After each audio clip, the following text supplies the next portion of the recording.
Chapter 2. Petty Tyrants.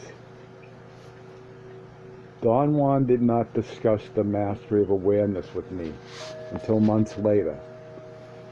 We were at that time in the house where the Nargos party lived. "Let's go for a walk," Don Juan said to me, placing his hand on my shoulder. "Or better yet, let's go to the town square, where there are a lot of people, and sit down and talk." I was surprised when he spoke to me, as I had been in the house for a couple of days then, and he had not said so much as hello. As Don and I were leaving the house, Lagorda intercepted us and demanded that we take her along. She seemed determined not to take no for an answer. Don Juan, in a very stern voice, told her that he had to discuss something in private with me. "You're going to talk about me?" Lagorda said, her tone and gestures betraying both suspicion and annoyance. "You're right," Don Juan replied dryly. He moved past her without turning to look at her.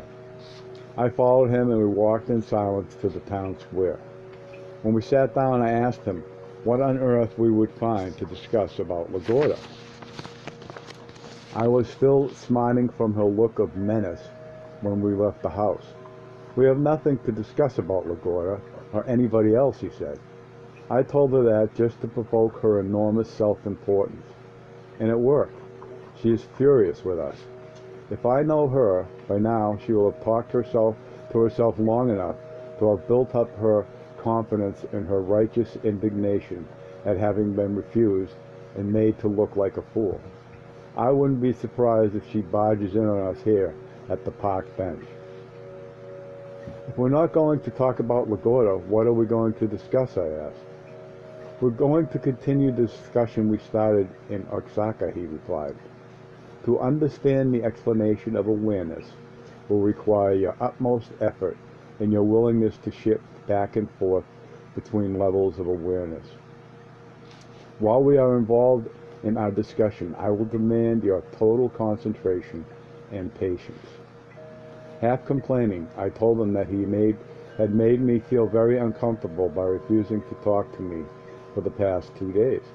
He looked at me and arched his brows. A smile played on his lips and vanished. I realized he was letting me know I was no better than Lagorda.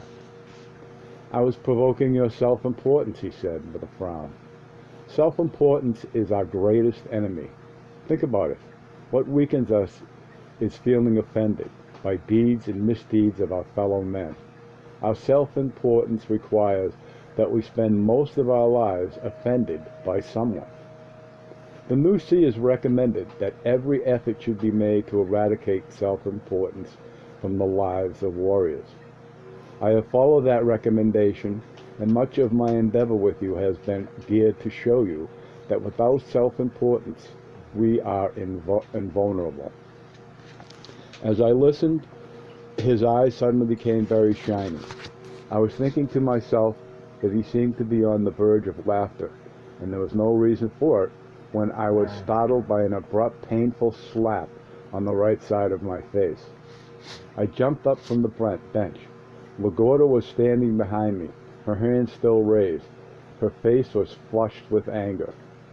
"Now you can say what you like about me, and with more justification," she shouted. "If you have anything to say, however, say it to my face." Her outburst appeared to have exhausted her, because she sat down on the cement and began to weep. Don Juan was transfixed with inexpressible glee. I was frozen with sheer fury. Lagorda glared at me and then turned to Don Juan and meekly told him that we had no right to criticize her. Don Juan laughed so hard he doubled over almost to the ground. He couldn't even speak. He tried 2 or 3 times to say something to me, then finally got up and walked away, his body still shaking with spasms of laughter. I was about to run after him, still glowering at Lagorda. At that moment, I found her despicable, when something extraordinary happened to me. I realized what Don Juan had found so hilarious. Lagorda and I were horrendously alike. Our self-importance was monumental. My surprise and fury at being slapped were just like Lagorda's feeling feelings of anger and suspicion. Don Juan was right. The burden of self-importance is a terrible encumbrance. I ran after him then, elated, the tears flowing down my cheeks. I caught up with him and told him what I had realized. His eyes were shining with mischievousness and delight. What should I do about LaGuardia, I asked. Nothing, he replied. Realizations are personal. He changed the subject and said that the omens were telling us to continue our discussion back at his house, either in a large room with comfortable chairs or in the back patio, which had a roofed corridor around it. He said that whenever we conducted his explanation inside the house, those two areas would be off limits to everyone else. We went back to the house. Don Juan told everyone what LaGuardia had done. The delight of all the seers showed in taunting her made LaGuardia's position extremely uncomfortable. Self-importance can't be fought with niceties, Don Juan commented, when I expressed my concern about LaGuardia. He then asked everyone to leave the room. We sat down and Don Juan began his explanation. He then asked everyone to leave the room. We sat down and Don Juan began his explanations. He said that the seers of old and new are divided into two categories. The first one is made up of those who are willing to exercise self-restraint and can channel their activities toward pragmatic goals, which would benefit other seers and man in general. The other category consists of those who don't care about self-restraint or about any pragmatic goals. It is the consensus among seers that the latter have failed to resolve the problem of self-importance. Self-importance is not something simple and naive, he explained. On the one hand, it is the core of everything that is good in us, and on the other hand, the core of everything that is rotten. To get rid of self-importance that is rotten requires a masterpiece of strategy. Seers, through the ages, have given the highest praise to those who have accomplished it. I complain that the idea of eradicating self-importance, although very appealing to me at times, was really incomprehensible. I told him that I found his directives for getting rid of it so vague I could not follow them. I've said to you many times, he said, that in order to follow the path of knowledge, one has to be very imaginative. You see, in the path of knowledge, nothing is as clear as we'd like it to be. My discomfort made me argue that his admonitions about self-importance reminded me of the Catholic dictums. After a lifetime of being told about the evils of sin, I had become callous. Warriors fight self-importance as a matter of strategy, not principle, he replied. Your mistake is to understand what I say in terms of morality. I see you as a highly moral man, Don Juan, I insisted. You've noticed my impeccability, that's all, he said. Impeccability, as well as getting rid of self-importance, is too vague a concept to be of any value to me, I remarked. Don Juan choked with laughter, and I challenged him to explain impeccability. Impeccability is nothing else but the proper use of energy, he said. My statements have no inkling of morality. I've saved energy, and that makes me impeccable. To understand this, you have to save enough energy yourself. We were quiet for a long time. I wanted to think about what he had said. Suddenly he started talking again. Warriors take strategic inventories, he said. They list everything they do. Then they decided which of those things can be changed. Then they decide which of those things can be changed in order to allow themselves a respite in terms of expending their energy. I argued that their list would have to include everything under the sun. He patiently answered that the strategic inventory he was talking about covered only behavioral patterns that were not essential to our survival and well-being. I jumped at the opportunity to point out that survival and well-being were categories that could be interpreted in endless ways. Hence, there was no way of agreeing with what was or what was not essential to survival and well-being. As I kept on talking, I began to lose momentum. Finally, I stopped because I realized the futility of my arguments.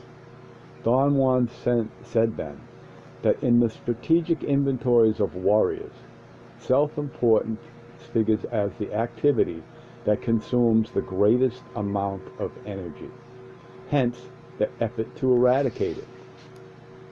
One of the first concerns of warriors is to free that energy in order to face the unknown with it, Don Juan went on. The action of rechanneling that energy is impeccability. He said that the most effective strategy was worked out by the seers of the conquest, the unquestionable masters of stalking. It consists of 6 elements that interplay with one another. 5 of them are called the attributes of warriorship: control, discipline, forbearance, timing, and will. They pertain to the world of the warrior who is fighting to lose his self-importance. The 6th element, which is perhaps the most important of all, pertains to the outside world and is called the petty tyrant. He looked at me as if silently asking me whether or not I had understood. I'm really mystified, I said. You keep on saying that LaGuardia is a petty tyrant of my life, but what is a petty tyrant? A petty tyrant is a tormentor, he replied. Someone who either holds the power of life and death over warriors or simply annoys them to distraction. Don Juan had a beaming smile as he spoke to me. He said that the new seers developed their own classification of petty tyrants, although the concept is one of their most serious and important findings. The new seers had a sense of humor about it. He assured me that there was a large tinge of malicious humor in every one of their classifications, because humor was the only means of counteracting the compulsion of human awareness to take inventories and to make cumbersome classifications. The new seers, in accordance with their practice, saw fit to head their classification with the primal sources of energy, the one and only ruler in the universe, and they called it simply the tyrant. The rest of the despots and authoritarian were found to be naturally infinitely below the category of tyrant. Compared to the source of everything, the most fearsome tyrannical men are buffoons. Consequently, they were classified as petty tyrants. He said that there were 2 subclasses of minor petty tyrants. The first subclass consisted of the petty tyrants who persecute and inflict misery, but without actually causing anybody's death. They were called little petty tyrants. The second consisted of the petty tyrants who are only exasperating and bothersome to no end. They are called small fry petty tyrants. I thought his classifications were ludicrous. I was sure that he was improvising the Spanish terms. I asked him if that was so. No, not at all, he replied, with an amused expression. The new seers were great ones for classifications. Gennaro is doubtless one of the greatest. If you'd observe him carefully, you'd realize exactly how the new seers feel about their classifications. He laughed uproariously at my confusion when I asked him if he was pulling my leg. I wouldn't dream of doing that, he said, smiling. Gennaro may do that, but not I, especially when I know how you feel about classifications. It's just that the new seers were terribly irreverent. He added that the little petty tyrants are further divided into 4 categories. One that torments with brutality and violence, another that does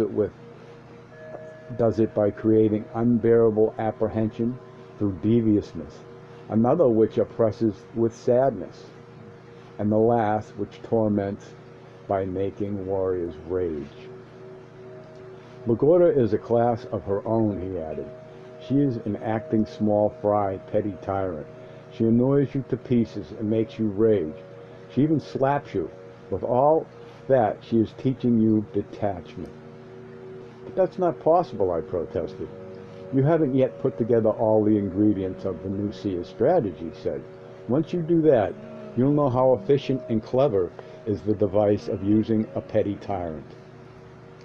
I would certainly say that the strategy not only gets rid of self-importance, it also prepares warriors for the final realization that impeccability is the only thing that counts in the path of knowledge. He said that what the new seers had in mind was a deadly maneuver in which the petty tyrant is like a mountain peak, and the attributes of warriorship are like climbers who meet at the summit. Usually, only 4 attributes are played, he went on. The 5th, will, is always saved for an ultimate confrontation, when warriors are facing the firing squad, so to speak. Why is it done that way? Because will belongs to another sphere, the unknown. The other 4 belong to the known, exactly where the petty tyrants are lodged. In fact, what turns human beings into petty tyrants is precisely the obsessive manipulation of the known. Don Juan explained that the interplay of all the 5 attributes of warriorship is done only by seers who are also impeccable warriors and have mastery over will. Such an interplay is a supreme maneuver and cannot be performed on the daily human stage. 4 attributes are all that is needed to deal with the worst of the petty tyrants, he continued. Provided, of course, that a petty tyrant has been found. As I said, the petty tyrant is the outside element, the one we cannot control, and the element that is perhaps the most important of them all. My benefactor used to say that the warrior who stumbles on a petty tyrant is a lucky one. He meant that you were fortunate if you came upon one in your path, because if you didn't, you have to go out and look for one. He explained that one of the greatest accomplishments of the seers of the conquest was a construct he called the 3-phase progression. By understanding the nature of men, they were able to reach the incontestable conclusion that if seers can hold their own in facing petty tyrants, they can certainly face the unknown with impunity. And then they can even stand the presence of the unknowable. The average man's reaction is to think that the order of that statement should be reversed, he went on. A seer who can hold his own again in the face of the unknown can certainly face petty tyrants. But that's not so. What destroyed the superb seers of ancient times was that assumption. We know better now. We know that nothing can temper the spirit of a warrior as much as the challenge of dealing with impossible people in positions of power. Only under those conditions can warriors acquire the sobriety and serenity to stand the pressure of the unknowable. I vicariously disagreed with him. I told him that, in my opinion, tyrants can't vociferously disagree with it. I told him that, in my opinion, tyrants can't only render their victims helpless or make them as brutal as they themselves are. I pointed out that countless studies have been done on the effects of physical and psychological torture on such victims. The difference is in something you just said, he retorted. They are victims, not warriors. Once I felt just as you do. I'll tell you what made me change. But first, let's go back again to what I said about the conquest.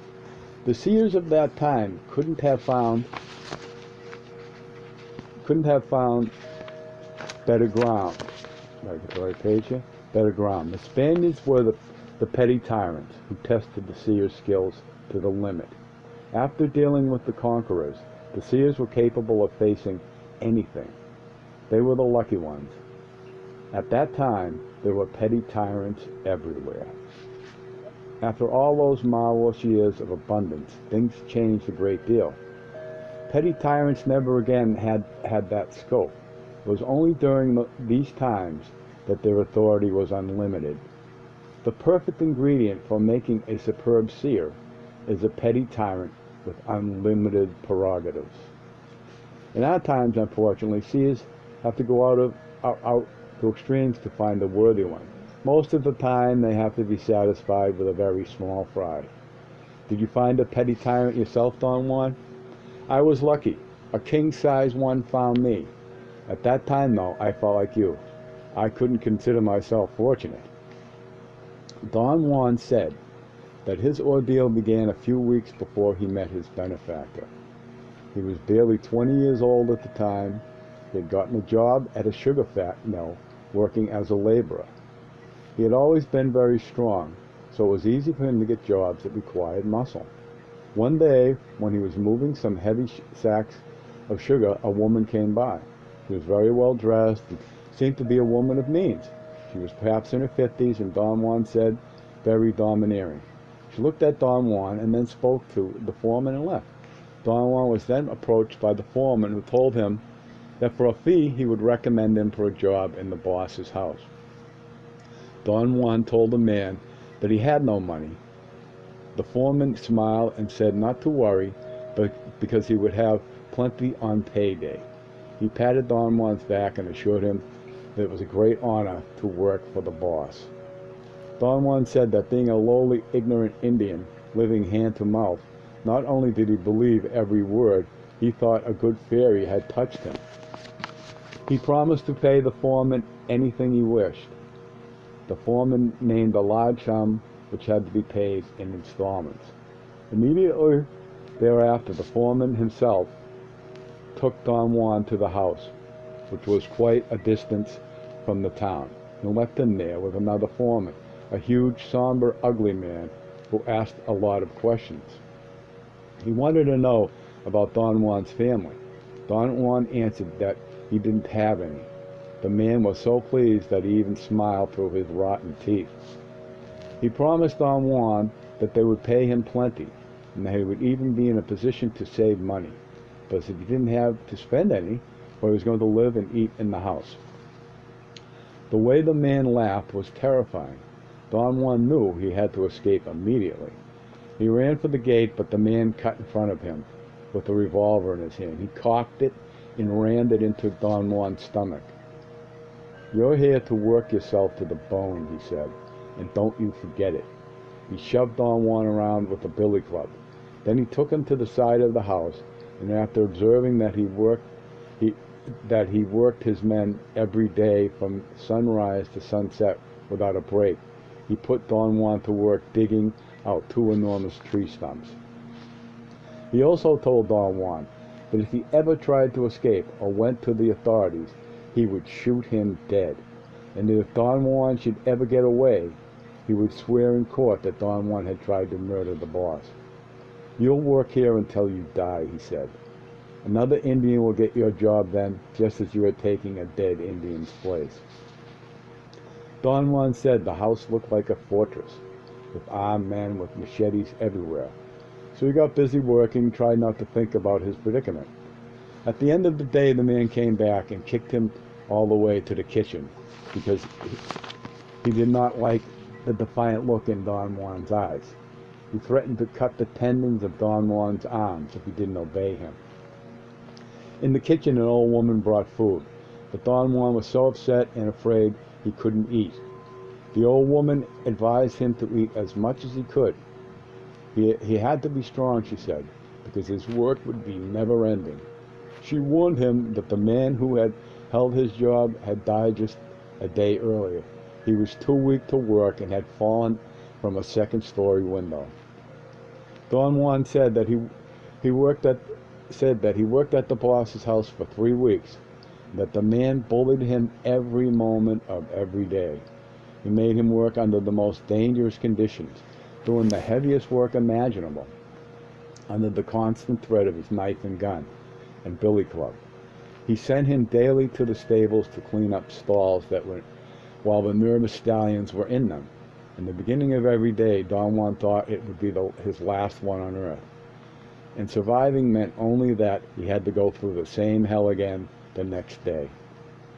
What precipitated the end was Don Juan's request to have some time off. The pretext was that he needed to go to town to pay the foreman of the sugar mill the money he owed him. The other foreman retorted that Don Juan could not stop working, not even for a minute, because he was in debt up to his ears just for the privilege of working there. Don Juan knew he was done for. He understood the man's maneuvers. Both he and the other foreman were in cahoots to get lowly Indians from the mill work them to death and divide their salaries. That realization angered him so intensely that he ran through the kitchen screaming and got inside the main house. The foreman and the other workers were caught totally by surprise. He ran out the front door and almost got away, but the foreman caught up with him on the road and shot him in the chest. He left him for dead. Don Juan said that it was not his destiny to die. His benefactor found him there and tended him until he got well. When I told my benefactor the whole story, Don Juan said, he could hardly contain his excitement. That foreman is really a prize, my benefactor said. He's too good to be wasted. Someday you must go back to that house. He raved about my luck in finding a 1 in a million petty tyrant with almost unlimited power. I thought the old man was nuts. It was years before I fully understood what he was talking about. This is one of the most horrible stories I have ever heard, I said. Do you really go back to that house? I certainly did, 3 years later. My benefactor was right. A petty tyrant like that one was 1 in a million and couldn't be wasted. How did you manage to go back? My benefactor developed a strategy using the 4 attributes of warriorship: control, discipline, forbearance, and timing. Don Juan said that his benefactor, in explaining to him what he had to do to profit from facing the org of a man, also told him what the new seers considered to be the 4 steps on the path of knowledge. The first step is the decision to become apprentices. After the apprentices change their views about themselves and the world, they take the second step and become warriors, which is to say, beings capable of the utmost discipline and control over themselves.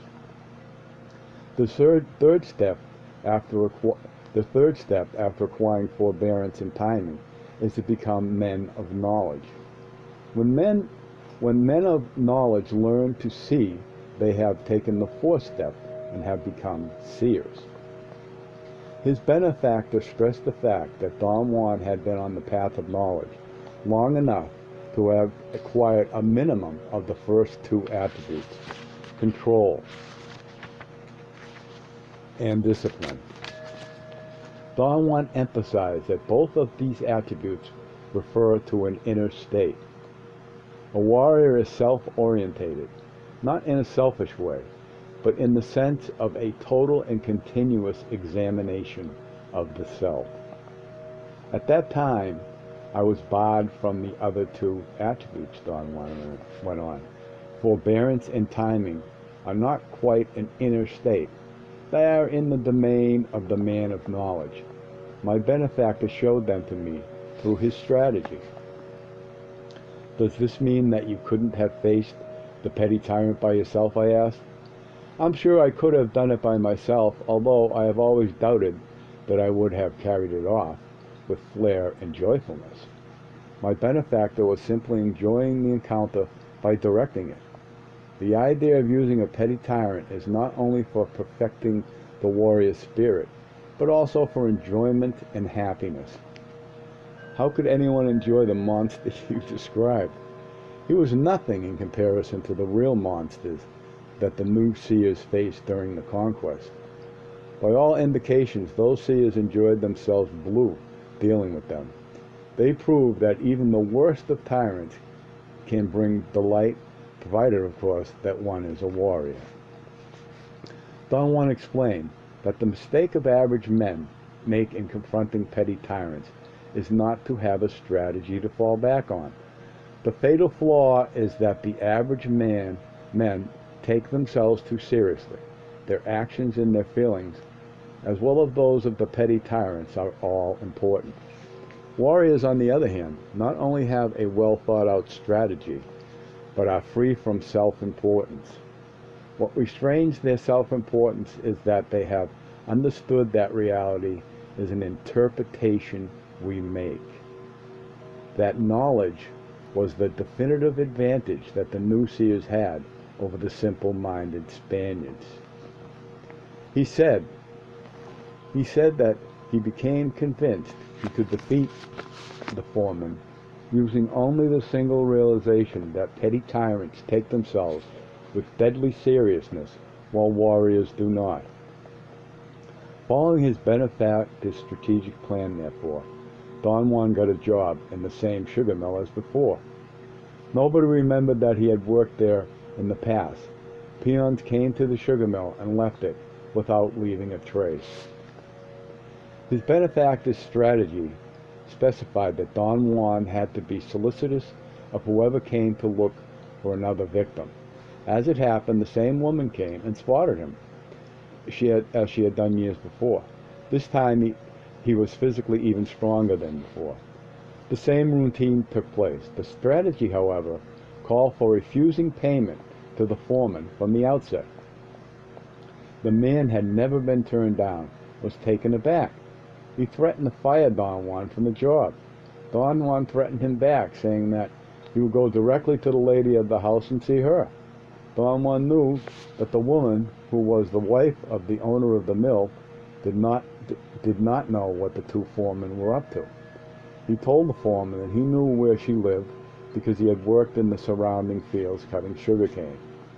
The man began to haggle, and Don Juan demanded money from him before he would accept going to the lady's house. The foreman gave in and handed him a few bills.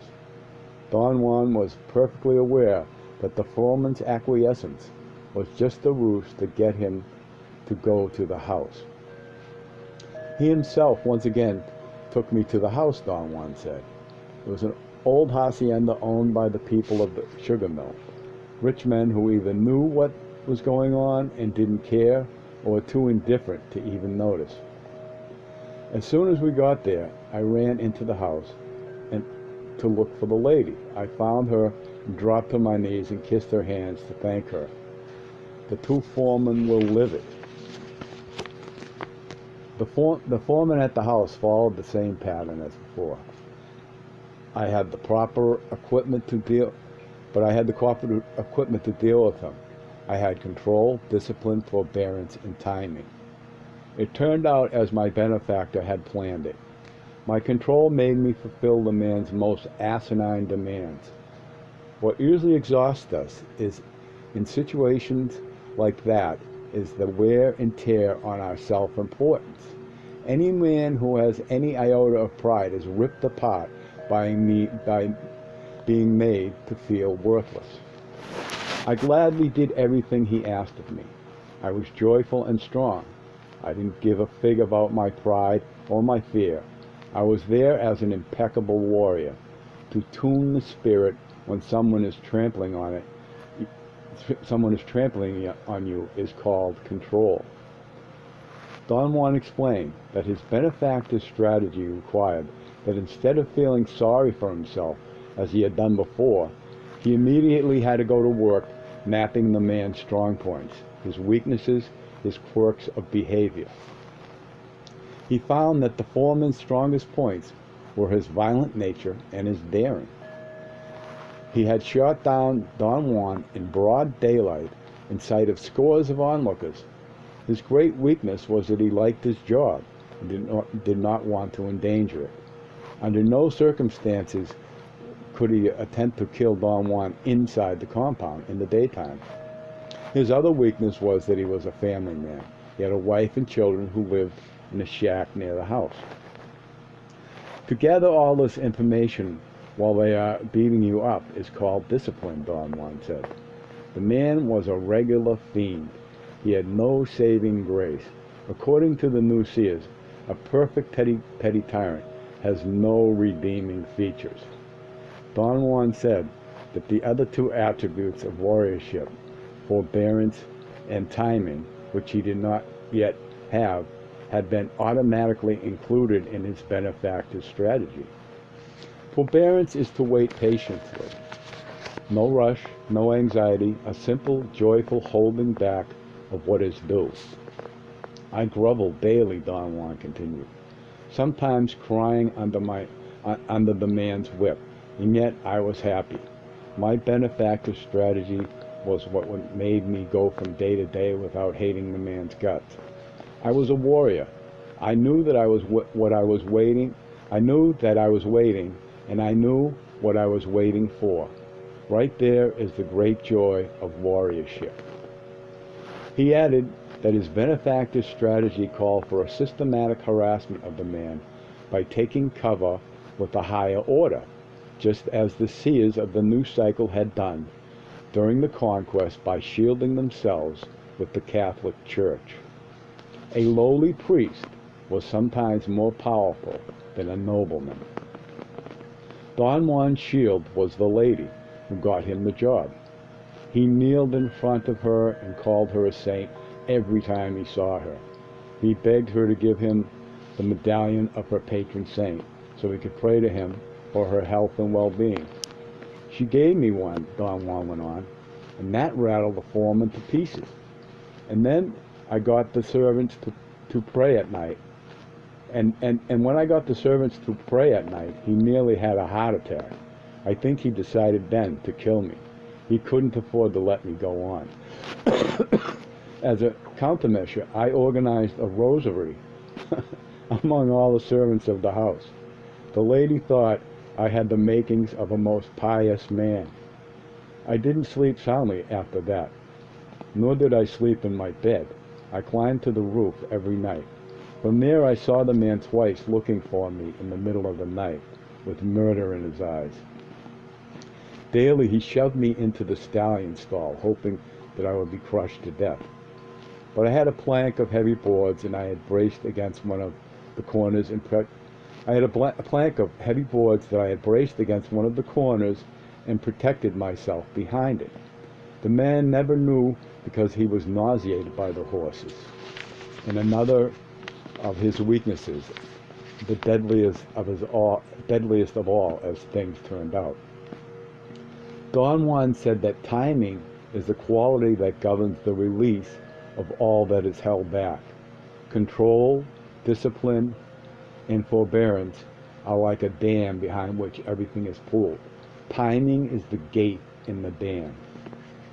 The man knew only violence, with which he terrorized. In his violence, if his violence was neutralized, he was rendered nearly helpless. Don Juan knew that the man would not dare kill him in view of the house. So one day, in the presence of the other workers, but in sight of the lady as well, Don Juan insulted the man. He called him a coward, who was mortally afraid of the boss's wife. His benefactor's strategy had called for being on alert for a moment like that and using it to turn the tables on the petty tyrant. Unexpected things always happen that way. The lowest of the slaves suddenly makes fun of the tyrant, taunts him, makes him feel ridiculous in front of significant witnesses, and then rushes away without giving the tyrant time to retaliate. A moment later, the man went crazy with rage, but I was already solicitously kneeling in front of the lady, he continued. Don Juan said that when the lady went inside the house, the man and his friends called him to the back, allegedly to do some work. The man was very pale, white with anger. From the sound of his voice, Don Juan knew what the man was already planning to do. Don Juan pretended to acquiesce, but instead of heading for the back, he ran for the stables. He trusted that the horses would make such a racket the owners would come out to see what was going on. He knew that the man would not dare shoot him, He would have to, it would have been too noisy, and the man's fear of endangering his job was too overpowering. Don Juan also knew that the man would not go where the horses were, that is, unless he had been pushed beyond his endurance. I jumped inside the stall of the wildest stallion, Don Juan said, and the petty tyrant, blinded by rage, took out his knife and jumped in with me. I went instantly behind my planks. The horse kicked him once, and it was all over. I had spent 6 months in that house, and in that period of time, I had exercised the 4 attributes of warriorship. Thanks to them, I had succeeded. Not once had I felt sorry for myself or wept in impotence. I had been joyful and serene. My control and discipline were as keen as they had ever been. I had had a first-hand view of what forbearance and timing did for impeccable warriors. I had not once wished the man to die. My benefactor explained something very interesting. Forbearance means holding back with the spirit something that the warrior knows is rightly due. It doesn't mean that a warrior goes around plotting to do anybody mischief or planning to settle past scores. Forbearance is something independent. As long as a warrior has control, discipline, and timing, forbearance assures giving whatever is due to whoever deserves it. Do petty tyrants sometimes win and destroy the warriors facing them, I asked? Of course. There was a time when warriors died like flies at the beginning of the conquest. Their ranks were decimated. The petty tyrants could put anyone to death simply acting on a whim. Under that kind of pressure, seers reached sublime states. Don Juan said that was the time when the surviving seers had to exert themselves to the limit to find new ways. The new seers used petty tyrants, Don Juan said, staring at me fixedly, not only to get rid of their self-importance, but to accomplish the very sophisticated maneuver of moving themselves out of this world. You'll understand that maneuver as you keep on discussing the mastery of awareness. I explained to Don Juan that what I had wanted to know was whether in the present, in our times, petty tyrants he had called small fry could ever defeat a warrior. All the time, he replied. The consequences aren't as dire as those in the remote past. Today it goes without saying that warriors always have a chance to recuperate or to retrieve and come back later. But there is another side to this problem. To be defeated by a small fry petty tyrant is not only deadly but devastating. The degree of mortality in a figurative sense is almost as high. By that I mean that warriors who succumb to small fry petty tyrants are obliterated by their own sense of failure and unworthiness. That spells high mortality to me. How do you measure defeat? Anyone who joins the petty tyrant is defeated. To act in anger without control and discipline, to have no forbearance, is to be defeated. What happens after warriors are defeated? They either regroup themselves or they abandon the quest for knowledge and join the ranks of the petty tyrants for life.